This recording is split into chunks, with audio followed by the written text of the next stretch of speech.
হবে না। তোকে তোর স্বপ্নের কাছে পৌঁছে দিতে চেয়েছিলাম, আর তুই শত্রুকে শেষ করার আগেই মরে ভূতনি হয়ে গেলি। 4 দিন পরেই তোকে ফিরে যেতে হবে। এত সহজে আমি কেমন করে ফিরে যাব? আমি তো আমন্ত্রিত আত্মা। শাহজাদি, তুমি একা একা কি ভাবছো? নিশ্চয় মনে করতে চাইছো কে তোমাকে ধরে নিয়ে আটকে রেখেছিল। শোনো, তুমি একদম ভেবো না, কারণ যে কাজ করুক না কেন তাকে ধরা পড়তেই হবে। রাজকুমার, মরণের পরেও কি ফিরে আসা যায়? এসব কথা থাক না শাহজাদি, তুমি এসো, একটু বিশ্রাম নাও। কাকে ধরবি এবার? কেমন করে ওই সুতোর শক্তি আমি ভেদ করব? আরে, তুমি তো দেখছি বড্ড বোকা। প্রাসাদের সবার হাতে সুতো থাকলেও কোনো অসুবিধা নেই। কাঠুরিয়াকে আমি পিতা বলে না মানলেও সে কিন্তু সত্যিই আমার পিতা। রক্তের টান বড্ড কঠিন। শোনো কি করতে হবে। ইরাবতী ফিসফিস করে কি যেন বলে, আর কোথাও একটা চলে যায়।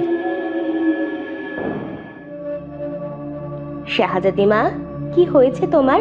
তুমি কি আমাকে কিছু বলতে চাও? মা, আমি কাউকে আমার মনের কথা বলিনি, এটা সত্যি। কিন্তু তুমি তো আমার মা, তোমার কাছে কেন যেন লুকোতে পারছি না। কি হয়েছে তোমার? তোমার যা ইচ্ছে আমাকে বলতে পারো, মন খুলে বলো, কোনো দ্বিধা রেখো না। মা, তুমি আমাকে ভুল বুঝবে না তো? ভুল বা ঠিক বোঝা পরে হবে, আগে বলো তুমি কি বলতে চাইছো।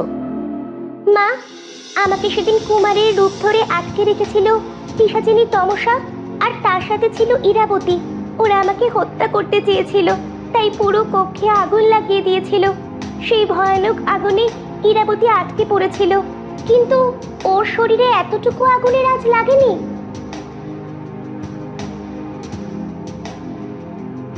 মা, তুমি হয়তো ভুল দেখেছো। পিশাচিনীরা তো যে কোনো রূপ ধারণ করতে পারে, এটাও হয়তো কোনো মায়া। ইরাবতী তোমাকে কুমারের সাথে মেনে নিতে পারেনি, এটা ঠিক। তবে ওকে আমি ছোট থেকে মানুষ করেছি বলতে পারো।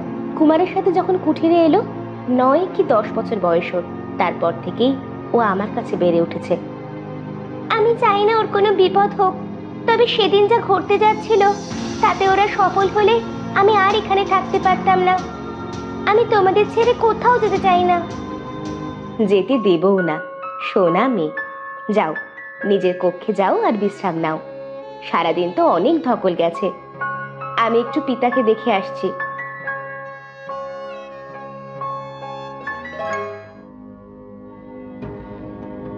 পরিণীতা কিছুটা এগিয়ে যেতেই জোরে হাওয়া দিতে শুরু করলো, আর পরিণীতাকে কেউ আড়াল থেকে আঘাত করতে শুরু করলো। কে কে আছে ওখানে? ভিতুর মতো পেছন থেকে কেন লড়াই করতে যাও? সাহস থাকলে সামনে এসো। বাহ, রাজবধূ পরিণীতার দেখছি বড্ড সাহস। তার কথার ঝাঁজে তো আমিই ভয় পাচ্ছি। কি চাও তুমি? আমার সামনে কেন আসছো না? আমি তোর প্রাণ নিতে চাই। তোকে শেষ করব, আর তোর পুরো পরিবারকেও ধ্বংস করব। কেউ বাঁচবে না। মারবি তো সামনে আয় না, মেরে ফেল আমাকে। তুই কি ভেবেছিস দরবেশের ওই একটুখানি সুতো তোদের বাঁচাবে? তুই যত পারিস আনন্দ করে নে, আর দিন গুনতে শুরু কর। ভেবেছিলাম এত সহজে তোকে মারবো না, কিন্তু এখন দেখছি তুই সকলের ঢাল হয়ে আমার পথের কাঁটা হয়ে উঠেছিস। তাই সবার আগে তোকেই শেষ করব। তুই ওপরে যা, কথা দিচ্ছি একে একে তোর পুরো পরিবারকে পাঠিয়ে দেব। ওপরে বসে মন দিয়ে সংসার করিস।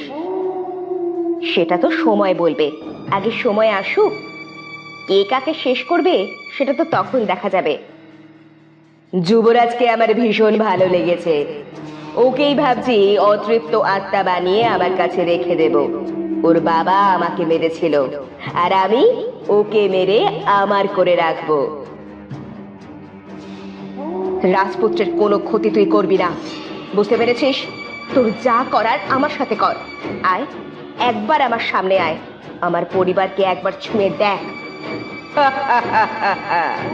এমনিতেও এই দাসীর শরীর বইতে বইতে আমি হাঁপিয়ে গেছি। কাল আমি তোর শরীরে প্রবেশ করব, আর তোর হাত দিয়ে সবাইকে শেষ করব। অপরাধ করব আমি, আর দোষ হবে তোর। একবার সামনে এসে তো দেখ। বেশি অপেক্ষা করতে হবে না, কালই তুই আমার দেখা পাবি। কিরে, কোথায় গেলি তুই? ভয় পেলি? আমাকে এক্ষুনি পরিরানীর সাথে দেখা করতে হবে। আমার পরিবারে কোন আপদ এসে জুটলো?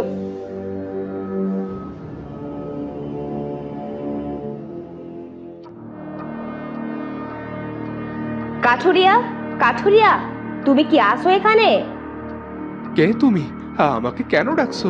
কি দরকার তোমার আমার সাথে? আমি রাজবাড়ির দাসী।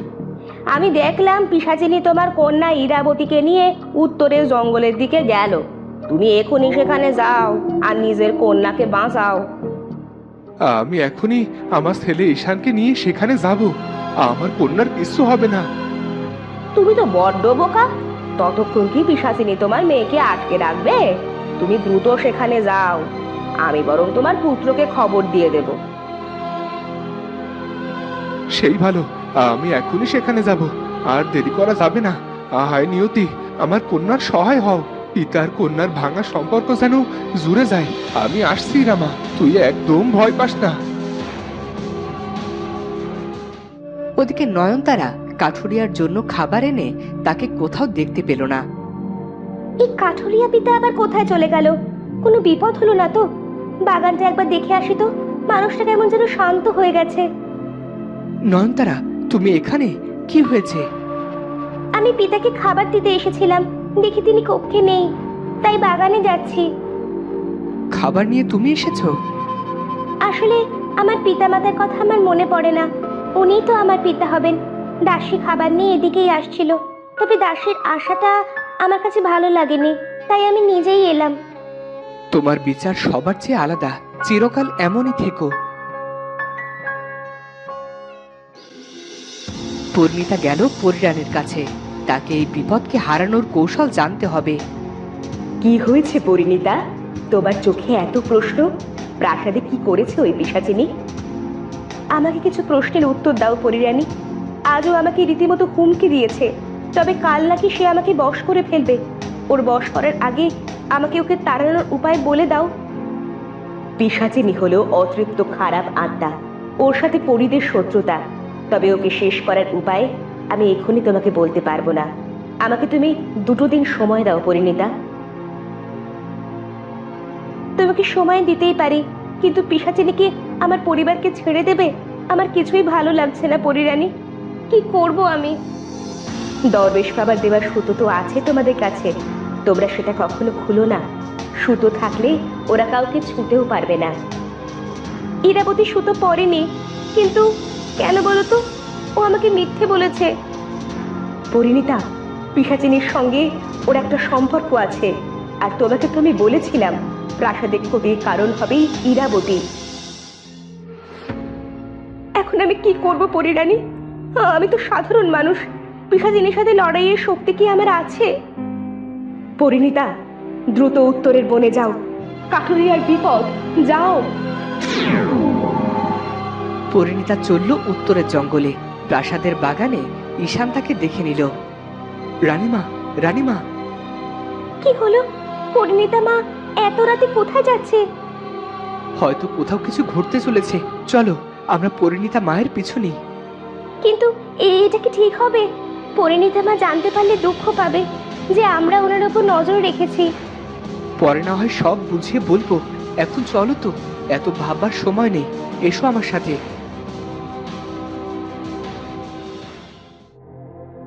ওদিকে পৃথ্বীরাজকে কাল সকালে বাণিজ্যে যেতে হবে, কিন্তু সে তার মাকে কোথাও খুঁজে পাচ্ছে না।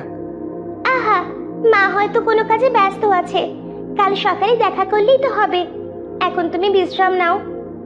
প্রাসাদের এই অবস্থা, কিন্তু যেতে তো হবেই।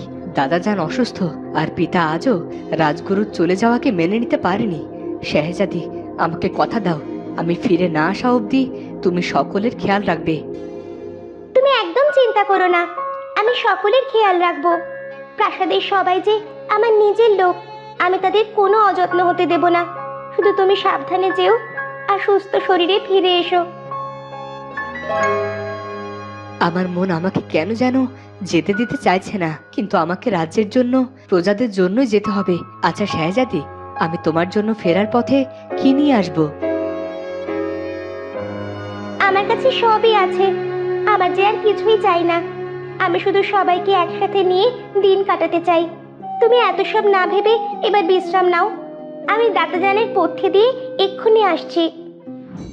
ওদিকে কাঠুরিয়াকে তমসা বন্দি বানিয়েছে, কিন্তু তাতে কোনো লাভ হলো না, কারণ কাঠুরিয়ার হাতে দরবেশের দেওয়া মন্ত্রপুত সুতো ছিল না।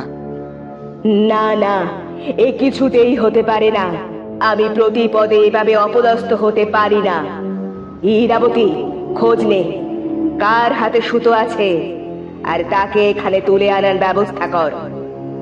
তুমি পাগল নাকি? তুমি পুরনো আত্মা হয়েও কাউকে ছুতে পারছো না, আর আমি তো নতুন। আমি এসব পারবো না।